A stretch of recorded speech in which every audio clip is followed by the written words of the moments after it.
அனைவருக்கும் வணக்கம். முயற்சி செய் சேனலிலிருந்து டெய்லி கரண்ட் அஃபேர்ஸ் ஜூன் 3ஆம் தேதிக்கானதை பார்ப்போம்.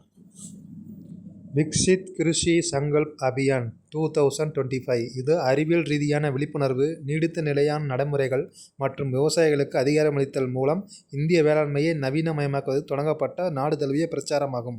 தேசிய பாதுகாப்பு பயிற்சி கழகத்தின் முதல் 17 மகளிர் படைப்பிரிவினர் புனேவின் கடக்வாஸ்லாவில் உள்ள முப்படை பயிற்சி நிறுவனத்தில் பயிற்சி பட்டம் பெற்றனர். தமிழ்நாடு அரசு சுற்றுச்சூழல், பருவநிலை மாற்றம் மற்றும் வனத்துறையின் கூடுதல் தலைமைச் செயலாளர் சுப்ரியா சாஹூ நிதிசார் குற்றங்களுக்கு எதிரான ஒரு பெரும் போராட்டத்தில் ஆற்றிய பங்களிப்புக்காக விருது வழங்கி கௌரவிக்கப்பட்டுள்ளார்.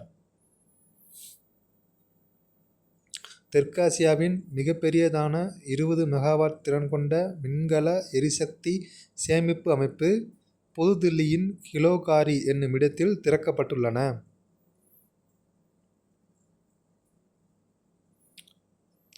மகாராஷ்டிராவின் டாக்டர் பஞ்சாப் ராவ் தேஷ்முக் கிருஷி வித்யாபீடமானது 3 புதிய பயிர் வகைகளை அறிமுகப்படுத்தியுள்ளது. இந்த புதிய வகைகளில் கோதுமை வகை, மஞ்சள் சோளம் கலப்பின காரிப் வகை, கொண்டக்கடலை சூப்பர் ஜாக்கி ஆகியவை அடங்கும்.